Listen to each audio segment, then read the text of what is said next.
తాకట్లో ఉన్న మీ బంగారాన్ని విడిపించి ఆ రోజు ఆన్లైన్ రేటుకి కొంటాం. Sharma gold company.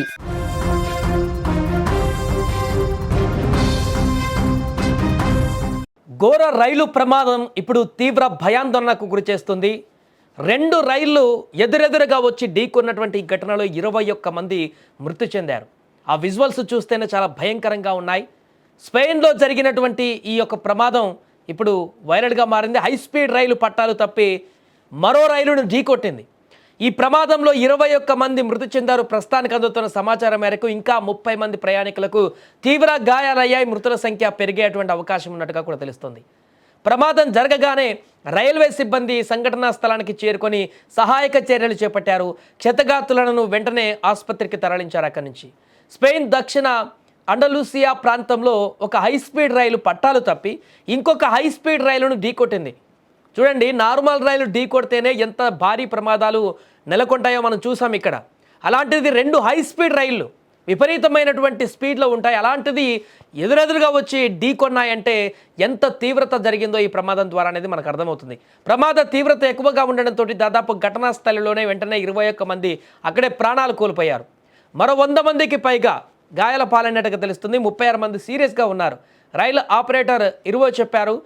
మలాగా మాడ్రిడ్ సర్వీసులో భాగంగా దాదాపు 300 మంది ప్రయాణికులు ఉన్నారని తెలిపారు. దాంట్లో ఇక ఈ ప్రమాదం పైన అక్కడ ప్రధానమంత్రి పెడ్రో సాంచెజ్ తీవ్ర విచారాన్ని కూడా వ్యక్తం చేశారు. తీవ్రమైనటువంటి బాధతో కూడిన రాత్రిగా దీన్ని అభివర్ణించారు. ఆదివారం సాయంత్రం మాలాగా దగ్గర రైలు ప్రారంభమై మాడ్రిడ్కు వెళ్తుంది. ఈ క్రమంలో అడమూజ్ సమీపంలో పట్టాలు తప్పి మరొక ట్రాక్ పైకి వెళ్ళింది ఆ రైలు. అదే సమయంలో అటువైపు నుంచి మరొక రైలు రావడంతో హై స్పీడ్ రైలు కాబట్టి వేగంగానే వస్తుంటాయి. ఇది పట్టాలు తప్పి ఇంకో ట్రాక్లోకి వెళ్ళింది. అట్నుంచి ఆల్మోస్ట్గా ఇంకొక హై స్పీడ్ రైలు అట్నుంచి ఏ వేగంగా దూసుకువచ్చింది. దీంతో ఒకదానికొకటి ఢీకొన్నాయి. మరణాల సంఖ్య ఇంకా పెరిగేటువంటి అవకాశం ఉన్నట్టుగా తెలుస్తుంది. ఇకపోతే ఈ ప్రమాదంలో 30 మంది పరిస్థితి విషమంగా ఉంది. స్టిల్ ఇప్పటికీ 100 మందికి గాయాలయ్యాయి. 21 మంది స్పాట్లను చనిపోయారు. 30 మంది సీరియస్గా ఉన్న వాళ్ళల్లో ఇంకెంతమంది బ్రతుకుతారో ఎంతమంది చనిపోతారో కూడా తెలియనటువంటి పరిస్థితి. అంత హెవీగా అంత దారుణమైనటువంటి ప్రమాదం జరిగింది. ఇది హై స్పీడ్ రైలు ఢీకొంటే ఒకసారి ఊహించండి.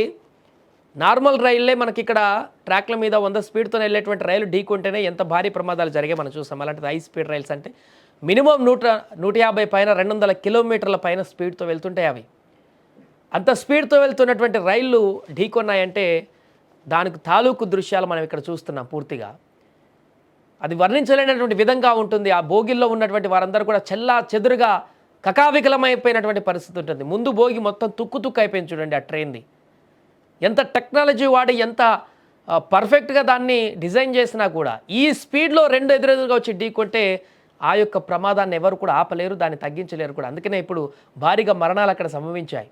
21 మంది మరణాలు ఇంకా పెరిగేటువంటి అవకాశం ఉంది చాలా. అక్కడ సహాయక చర్యలు వెంటనే మొదలు పెట్టారు. ఇంకా ఆ ట్రైన్లో ఇరుక్కున్న వాళ్ళు కానీ అక్కడ ప్రాణాలతో కొట్టుమిట్టాడుతున్న కానీ వారందరినీ కూడా సహాయక చర్యల్లో భాగంగా ఆసుపత్రికి తరలించారు ఊటాబుట్టిన. లేకుంటే ఆ మిగిలినటువంటి వారి ప్రాణాలు కూడా దక్కేవి కాదు వెంటనే రెస్పాండ్ కాకపోతే.